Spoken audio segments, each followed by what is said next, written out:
Baiklah, perkenalkan nama saya Jainet, NPM 204040401118, Lokal 2B Manajemen.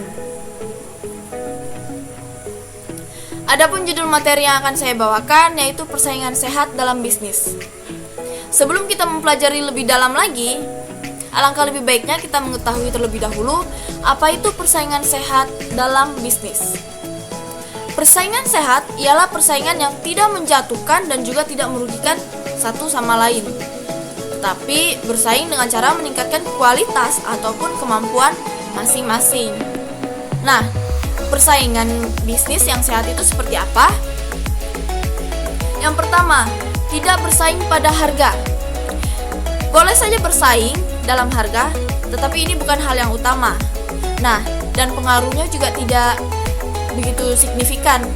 Yakinlah konsumen itu sebenarnya tidak masalah dengan harga, asal barang yang mereka beli memiliki nilai yang sesuai dengan harga dan kebutuhannya. Seperti itu. Kemudian yang kedua, bersaing dalam kualitas produk atau jasa. Nah, karena harga tidak begitu diandalkan dalam persaingan bisnis, maka salah satu kunci agar mampu memenangi persaingan bisnis adalah persaingan dengan memberikan kualitas produk atau jasa. Nah, inilah yang nantinya akan menambah nilai bisnis pada produk kita. Nah, kemudian konsumen membeli barang tidak hanya karena mereka butuh, melainkan mereka juga memiliki nilai untuk konsumen. Nilai itu juga bisa bermacam-macam, bisa nilai gengsi, bisa nilai manfaat yang diberikan, dan masih banyak lagi. Kemudian, persaingan dalam memberikan pelayanan terhadap konsumen. Kita pernah mendengar jika ada seseorang yang enggan kembali ke rumah makan, tentu karena pelayanannya tidak istimewa. Tidak hanya lama dalam memesan makanan dan juga proses penyajiannya, tetapi pramusaji atau pelayanannya juga tidak memberikan etika yang baik kepada konsumen. Nah, jelas keadaan seperti ini akan menggugurkan bisnis Anda apabila ingin bersaing dengan kompetitor lain. Nah, karena semurah apapun harganya, seenak apapun atau sebaik apapun produk jualannya, tetapi jika pelayanan terhadap konsumen yang sangat buruk, maka konsumen menganggap atau menilai keseluruhan bisnis tersebut adalah buruk dan tidak layak untuk dibeli. Nah, itulah penjelasan persaingan bisnis yang sehat itu seperti apa. Kemudian, bagaimana cara mengatasi persaingan dalam bisnis? Nah, yang pertama yaitu amati dan pelajari persaingan usaha Anda. Nah, yang pertama yang harus dilakukan adalah dengan mengamati perilaku pesaing atau kompetitor usaha Anda. Nah, Anda harus mempelajari apa yang membuat produk mereka diminati oleh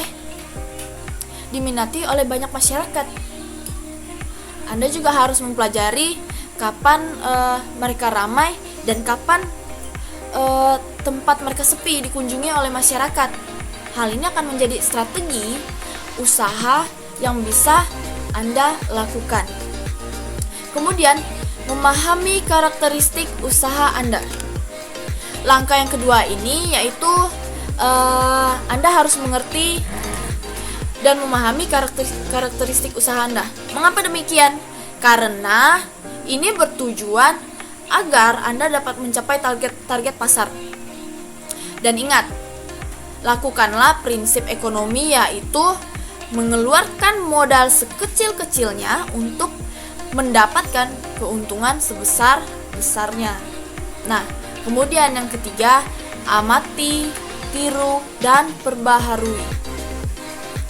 Cobalah untuk mengamati perilaku pesaing. Tirulah cara tersebut dan modifikasi untuk usaha Anda. Cara ini sudah biasa dilakukan dan sudah biasa dikembangkan oleh usaha.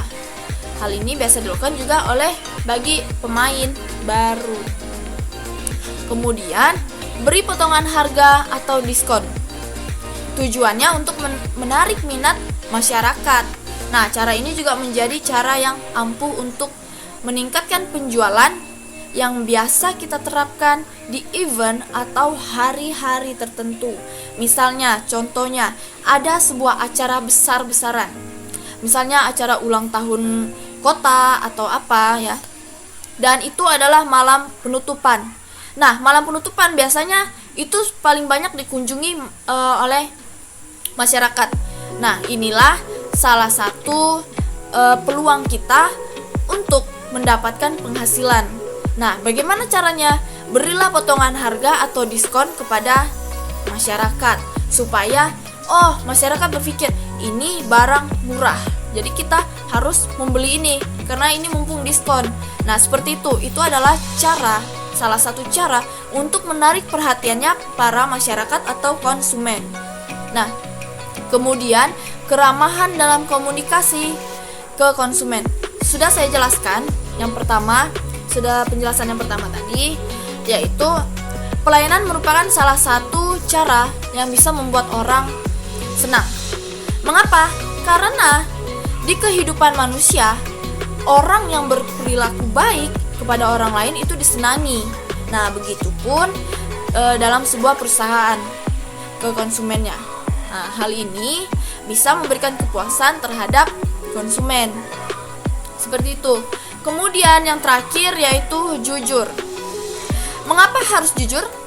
Karena ini adalah hal yang paling penting dalam segala sesuatu. Jangan sampai karena kita ingin mendapatkan keuntungan semata, maka kita membohongi para konsumen kita. Nah, yang lambat launnya pasti akan terbongkar dan mungkin kebangkrutan usaha Anda pun juga pasti. Nah, jadi usahakan menjadi pribadi yang jujur, karena untuk mendapatkan kepercayaan orang lain itu sangat sulit dan tidak gampang. Nah, dan jujurlah menjadi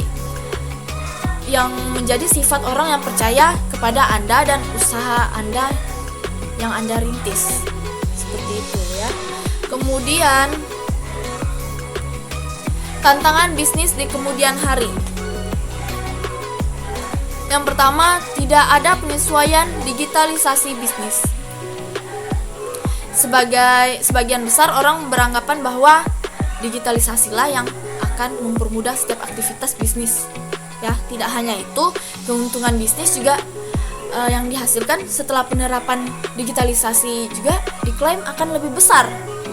Nah, perlu kamu ketahui, meskipun digitalisasi membuat waktu, tenaga, dan biaya semakin hemat, justru digitalisasi inilah yang menjadi tantangan yang tidak bisa dianggap sepele. Nah, keberadaan digitalisasi bisnis membuat kamu harus menerapkan sistem terbuka dan responsibel terhadap sejumlah ancaman tertentu. Nah, salah satu yang cukup berpengaruh dalam persaingan global yaitu adalah persaingan global ya, yang berpengaruh nih, di mana kamu akan bertemu para pebisnis yang menjalankan usaha serupa dengan kamu. Nah, apabila tidak ada adaptasi sebagai landasan digitalisasi bisnis yang kuat, maka bisnis kamulah yang akan jatuh dan tidak akan bertahan atau sulit bertahan. Seperti itu. Kemudian perilaku masyarakat yang beragam. Kesuksesan bisnis bisa dipengaruhi oleh kepuasan masyarakat terhadap pelayanan atau produk yang diperoleh. Sebagai pelaku bisnis, tentunya setidaknya mampu memperoleh peringkat dalam persaingan bisnis tertentu dengan cara memperoleh kepercayaan masyarakat, testimonial yang positif. Nah, bukan perkara yang mudah, meningkatkan kebutuhan masyarakat yang kompleks akan membuat bisnis berjalan tidak stabil.